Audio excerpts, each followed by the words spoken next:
Welcome. This is Word with Brownlow, where no one is worthless, no story is worthless. And today, I have a very special guest. Man, a couple of words to describe my guest. Mentor, father, coach, dean. Everyone, welcome to my show, Mr. Kevin Fredrick. Welcome, How you doing? sir. Thank you, sir. All right. Well, All right. how are Pleasure you to be today? here. I'm doing pretty good. Yes, Okay. sir. All right. All right, all right.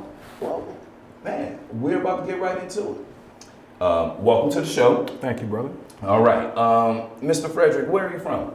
I'm from Compton, California. Compton, California. Yes, sir. All right. Real quick, if you don't mind. For those of you who aren't familiar, Compton, California, West Coast, giving you such people as NWA, Compton's Most Wanted, great rap legends. But I stopped there. Please go on, sir. Sorry. Compton, California. Compton, California, born and raised. Well, back in the 70s, where I started, Okay. we had this one park, Ludus Park. Mm-hmm. That's where I went to a school called Augusta Mayo Elementary School. That's where you had all the smaller kids before the gangs really popped off. Mm. But Compton's mainly known for the hub. It's called a hub city, which means we're connected by freeways. You can hit the 91 that take you east-west, Okay. you know, as far as the beaches. Mm-hmm. You got the 710 and the 110.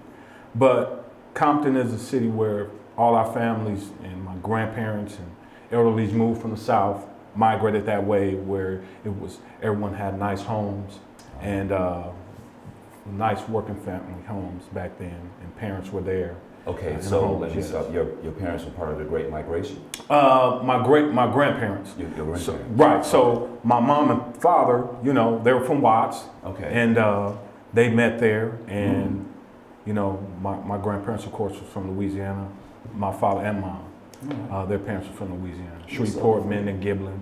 So I have roots back there. But they got away from that, you know, slave mentality, moved to the West. Gotcha. Was the West Coast. West Coast. All right. So, man, describe your neighborhood. Okay, like everywhere. I'm gonna say DJ Quick put it best. Back in the days, just like Compton, you can go everywhere in the United States, you're gonna find a Compton. So it's not where you're from, it's where you at. But my city, we put out. It's a shame that, you know, NWA put the start on gangster rap, but we really have a lot of talent that flow through that people may not know, like a Tiny Lister Debo, you know, people like that who, Anthony Anderson, people like that who are really into entertainment and looked up on the movie screens, you know, of course Dr. Dre, but we're known for putting out athletes and educators. So that's what I'm proud about Compton, is that, you know, you can go everywhere you want, and we have great people who've come out of there and really put their mark on the world. Okay. So, and I hear you talk about Compton, especially, you know, like growing up in the 70s, of course, 70s, 80s, things of that nature. What got you out of Compton? Okay, again, for me, the neighborhood was a neighborhood. I grew up where it was Crips. But mind you, I mentioned Ludus Park back, where all of my friends, we started at elementary school together. We played at Ludus Park, which is known for being a Pyru park. But the gangs really got infested, and people start branching out different ways, and you got to pick and choose what side you were on. Gotcha. So my neighborhood, it was, I can say it like this, not to go too deep. I was known for having good hands, not because I wanted to, just to survive. Either you were gonna get run out of your neighborhood, or you had to get along. So I say I'd rather walk in my neighborhood and be a part of something than to get, you know, picked on every day. I got you. So, but my neighborhood was one of the roughest, I believe, growing up. And just like every gangs in neighborhoods in Compton, you have your spots, and I just stayed in my area. I didn't go far. If I did, I was always with a homie. Mm-hmm. And me and my brothers, I got two brothers, an older brother, younger brother, and my parents, you know, I used to sneak and do stuff but they knew, and Dad worked for General Motors. He was a taskmaster. Oh. He didn't play those games. Mom was always at home, so we couldn't sneak off and do nothing. Yeah. But I did my share of, mischievous things. But I think what changed me too was when you really get involved, something has to hit a low. So a low was, as soon as I, got out of high school, I got shot in a drive-by.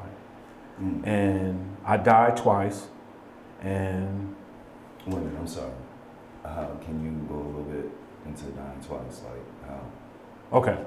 So again, Compton back then in early 80s, late 70s, early 80s, gunplay wasn't really active.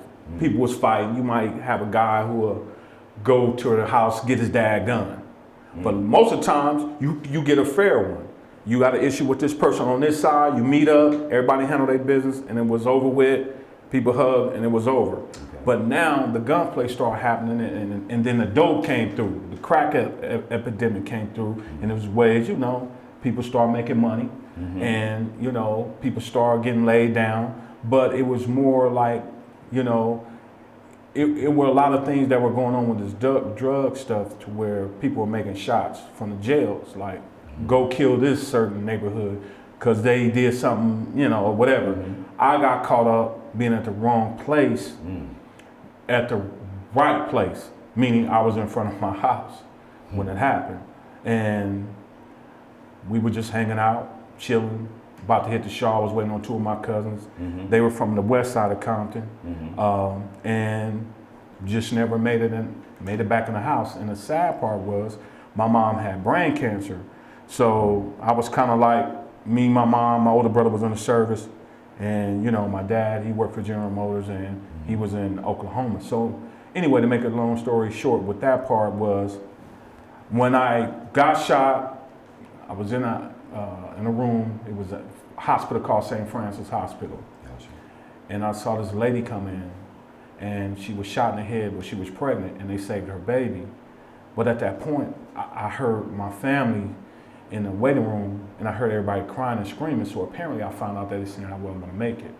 So I remember going into the emergency room, and my last prayer I recall, I said, Lord, if you let me live, I promise you, I won't do none of this type of gang stuff no more, or try to be hard, and while I'm here.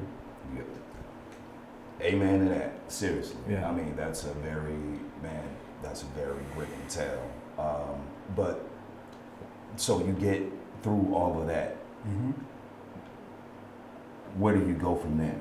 Okay, so a year later, this was in 87, July 87. Okay. Next July 88, my mom passed. Brain cancer. And that threw me for a loop because I wasn't gonna leave my mama. I was gonna be one of those guys that women say, you live with your mama? Yes, I live with my mama. So if you wanna be with me, you come be with me and my mama. But I'm gonna tell you, it took me from where I am today, being the man that I am today, to say, that's probably the best thing God could have done for me personally as a man, not to have my mom, because she died, it'll be 31 years. Actually, I was 19, turning 19. And I was 19, sorry. I say I had to start all over again. Meaning, I'm really 31 as being a man, because she was everything to me until I was 19. So I wouldn't be the man today if my mom was still here. And I know she'd probably be proud of me right now, because I didn't do the drugs, I didn't do the drinking. I'm probably having a problem with the women, but everybody had their own Vice or what have you. vice, and I'm sure she would be proud. There's nothing that I think I've done in my life to where she would be disappointed, so to speak. Yeah. All right. So, all right, man. So we get through that adversity. What, this is 88. So now where are we? Where's Kevin Fredrick at this time? Okay, so I have an uncle. my mom's younger sister, she's like my sister. My uncle, her husband, picks me up and takes me to the desert. That's- Pulls me out of, in Mojave Desert, where it was a construction site. Okay. He pulled me out of that area to go work. I didn't have a job. I was lost. I was trying to find my way. I started working construction, and then I came home for the weekend, and a partner of mine needed a ride to practice. And he was going to Long Beach Community College, Long Beach City College. I'm sorry, to play what sport?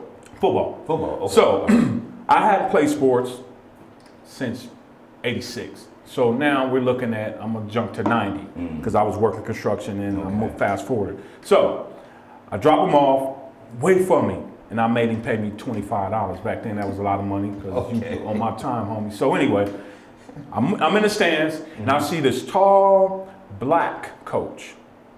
Hey you. I'm like, is he talking to me? So I'm looking around, right? And I'm like, yeah, come here. So, my hat backwards, I'm like, what?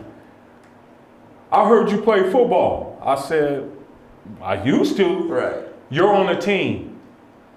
I'm like, I'm not on no team. What are you talking about? So anyway, that spring of '90, I enrolled in Long Beach City College. Okay.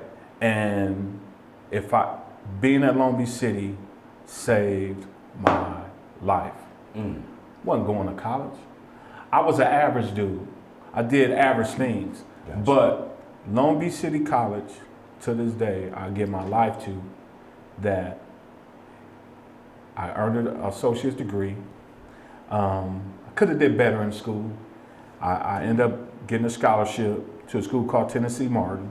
Oh. So I ended up going there. All right. And I joined this fraternity. Man, it was like the best fraternity ever, I wonder what fraternity that could be. I think they say stuff like Blue Fire. Oh, what, maybe? Phi Beta Sigma Fraternity Incorporated. So I joined that. And it taught me to never down a brother, never let a brother down. It taught me a lot of good things about myself. It taught me how to don't judge a man by his size. That's true. Judge a man by his character and what's in him. And it humbled me. So my college, and I finished school. I got a degree, criminal justice degree. So I did finish school. All right. And then 95, after I finished playing, I tried out for the Jaguars. It didn't work. All right. And I decided I wanted to be a coach. Then I got into working with juveniles. Then that stems to what I do now. I'm a dean, I'm a mentor, I'm a coach, and I'm a father. I have 4 beautiful kids, 3 girls, 1 boy, a beautiful grandson, and another grandson on the way. Okay. And, I've been married for 20 years, and I met my wife at Long Beach City as well. So a lot of things happen going on in Long Beach City, and I sit here proud to say that God put you through things. You just have to figure out where you want to go. But I know my mom is down there. She's looking down on me, and nothing is an accident. Everything is ordained. And I do believe that if it wasn't for me taking a friend to practice, me going to Long Beach City, me joining Phi Beta Sigma Fraternity Incorporated, and me becoming a coach and a mentor, that the service is there. Because remember, when I was getting ready to die, I said, Lord, if you let me live, I promise I'll leave this alone and I'll give back. And that's all I've been doing, is giving back. Well, man, I am very thankful to know you. I could tell you that right now. And Appreciate that. You too, brother. Man, that was a lot you just took us through. So, man, first and foremost, I want to say just the story you told growing up and the stuff you went through, then, just getting to college and then making the transition from college. Not only leaving, where you say, hey, I'm an average dude. Dudes like me, I'm supposed to make it out the hood. You made it out of Compton. You made it to Long Beach. Long Beach took you to Tennessee Martin, okay? Right. And Tennessee Martin took you places to where you are now. Right. So I'm gonna ask,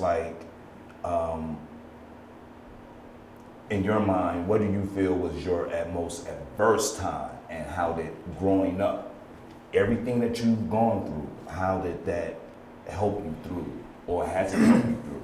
Okay, well, I think the way my dad used to have my brother and myself work hard in the yard, he always have us do yard work when everybody's having fun. And I understand like that's really mean. Like, why would you have us work and people pointing and laughing at us? Like, oh, y'all got to pick up all those leaves, and by the time we're done, everybody's in the house. But that instilled in me to work hard. Don't worry about what's out there. The ones that's walking around, playing in the street, they don't have no discipline. They don't have no work ethic. He implied that into me and my brother, instilled that into us. So, but my investing, it prepared me how to be strong without my mom. Because that was hard for me. I was a baby Huey.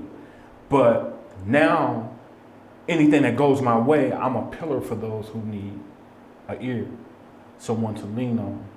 When you lose your mom, I mean, I love my dad, he's still living, and I've had a chance to talk with him because he took it hard, and we've had a chance to talk about things, and I was one of those young men who lashed out at his dad like, it should have been you, and how dare I say that to my dad? He looked at me and said, hey man, that was my wife. When you get married and you see, you're gonna understand how I feel. So being married and like, how dare I say and be disrespectful to my own dad. So that changed me and helped. Here's the man who paved the way, not in the way that I liked it. My mom was taken away. I got to think like, wow, I know that I'm battle tested, but the test is for me is for others, to get back to others and to be an ear for them and to let them, you know, to get back to these youngsters that are lost nowadays, who don't have fathers. It's rare now. Fathers are an endangered species. And I said, I'm not going to be that way. I'm going to be there for mine. I'm going to be, whether they like how I do things, might be a little old school sometimes, but all my kids are grown. I let them do their thing, but at the same time, I still say some things like, I don't think you want to do that, but do your thing. You know, I don't know anything, but go ahead, you're grown, do your thing, you know what I'm saying? So I think those adverse times have really humbled me. And it's really, I do the zip, I'm slow to speak and quick to hear, just because you can't hear anything when you're always talking when others are talking. So right now, I know I'm talking, but I'm still listening to you because I'm giving you what you want to hear. You're giving the people what they want to hear. Of course. My motto. So let's sidebar for a second. Mentor, father, what do those titles mean to you? And like, take us through it. Like you say, hey, you know, you work with juveniles. Like, take us through that whole process. Like, what's your process when you're like taking on someone who may not have the best of any world? You know, how do you like relate? How I relate is that the being humbled and always self-reflect. At this time, who was in my ear? Who was I following, and how did I respond? So, both grandfathers, both grandmothers, dad, mom, everybody was in the house together. It was a village. So I have to be a village for those who have no foundation. So I meet them where they're at because I see a little bit of me in all of them, right? That's what I look for. So, and I let them tell me what they're going through. So I can help you in that way. Maybe I can help you in that way.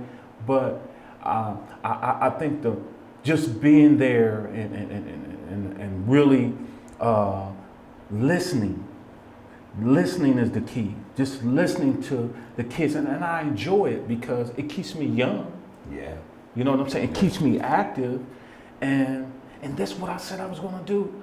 I gotta honor what God has allowed me to still be here. And then it's a flip side to the mentor and the father, because it was one time where, you know, I got caught with a loaded gun. Should have got locked up. Went to help some frat brothers at a party that I knew I shouldn't have went to. Sat in the back of that cop car when they searched my car for 25 minutes. campus police rolls up, talk to the, I'm in Tennessee. Loaded gun, 38 loaded, all that. It wasn't to shoot anyone, but it was on my person because I used to travel back and forth from Tennessee to Cali. So, talking about adverse and being a mentor. And so anyway, they let me go, took the handcuffs off, unheard of. Okay. Very unheard of. Especially in the South. Especially in the South. I'm from Compton. Yes. First and foremost. I touched a few people while I was out there. Pretty sure. So all of them watched me while I was in the back of the cop car. So anyway, if I escape prison, if I am still living, you think I'm not supposed to get back to these young kids, male, females? How dare me? You don't, that's like you going someplace and people are hungry and you're just biting food and spitting it out in their face.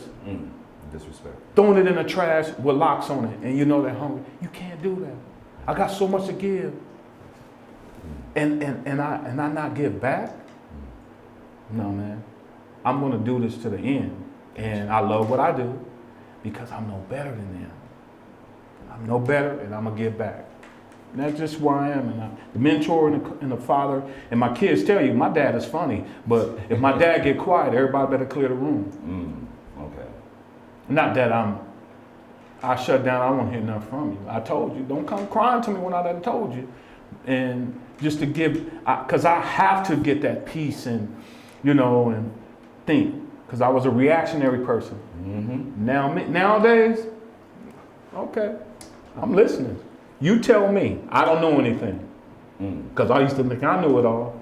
Now when you think you know it, tell me, help me. Maybe you can tell me something because we can still learn. We're still learning though. We're still learning. But yeah, that the mentor and the father, I apply to all those chances that I've had. Because the father who allowed me to become a father, I can't forget the grace he showed me. So I got to give it back. All right. Well, man, brother, you are dropping knowledge on me and everyone else out here. What's the one thing you want people to know about you? Please, and I've always worn my expressions on my sleeve. And people have been so wrong. I have this look. It may look mean, but I'm always thinking. My mind is always thinking of good things. And somebody was like, were you staring at me? Like, oh, no, excuse me. I'm always proving that I'm a nice guy. Yes. Now, believe this. There is a 210-pound man inside this body. Gotcha. I need to lose weight. So I'm always trying to make myself the smallest person in the room by cracking jokes. I'm always thinking of icebreakers to make people feel safe. And sometimes it's tiring to try to prove that I'm not. Stop stereotyping me. Gotcha. My hair is this way. I normally don't wear it this way, but I'm proud of who I am. I'm not going to change who I am to make somebody feel comfortable. Because if you feel a certain way about me, those are your own issues. And it took me a long time to do that instead of saying, hey, what? No, I don't have to go to that level. No. Because I do that and I do that. And I'm smiling all the time. I want people to feel good around me. And that's just my whole get in. All right, hey, brother, I love it. I love it. So, man, what do you hope? Look, you've been through a lot. You shared with us, man, you have shared with me, you shared with people out there a lot. Yeah. What do you hope people gain from your story? Like someone is going through what you are going through. What do you hope they gain from your story? If they listen to your story right now, what do you hope they gain from it? This is what I hope they gain. Please know, at your lowest, someone's still lower than you. And always know, you can't do nothing but come up. And when you do come up, don't forget who helped you get there. Because I want people who was dirty and grimy with me to wear all white and we having fun and tripping and doing it the right way. So never forget, at your lowest, somebody's always lower than you. But always stay humble and stay at that place. That way when things come to you, you don't start acting brand new. That's what I can tell them. Gotcha. Hey, that's real. That is real. Brother, I could think of so many words, so many positive words to describe you, but you give me one word that best describes Kevin Fredrick. Who is Kevin? One word. You know what, man? I can think of so many words, right? We all can. I know you can think of many words. Many. And I'm okay. I'm gonna say this. I'm gonna say that I'm a visionary. Visionary. So, okay, yes, because please explain. 'Cause okay, that's my next question. Okay, visionary. So, as a kid, I wasn't the typical kid. Gotcha. As a teenager, I wasn't the typical teenager. As a young adult, I wasn't the typical young adult. When I became a real man, I wasn't the typical real man. But watch this. When I was a young boy, I always prayed and saw things when I was a teenager. When I was a teenager, I always visualized when I was a middle age, when I was a young man, before I had kids, I envisioned how I wanted my kids to be. Everything that I envisioned and put into place and meditate on it always came past. God has never failed me. It never came the way I wanted it to, but it always came. So I'm a visionary. I believe in what I don't see. Gotcha. Because it's there. Just gotta believe it. Hey, enough said. Okay, all right. So, man, I just want to thank you for being on my show today. Seriously, like you Thank you have for having me. definitely, man, dropped knowledge, dropped nuggets, as my wife would say. You know, from time to time, you have dropped nuggets for those to pick up and examine and gain from. And I greatly appreciate you. Thank you. You know what I'm saying? Appreciate you for you having me. Man, I really do. Listen, I appreciate him for being a guest on my show. I appreciate you all for turning in and listening and viewing and getting the knowledge you are getting today. And man, just remember, no one is worthless. No story is worthless. This is Word with Ty Brownlow. We out.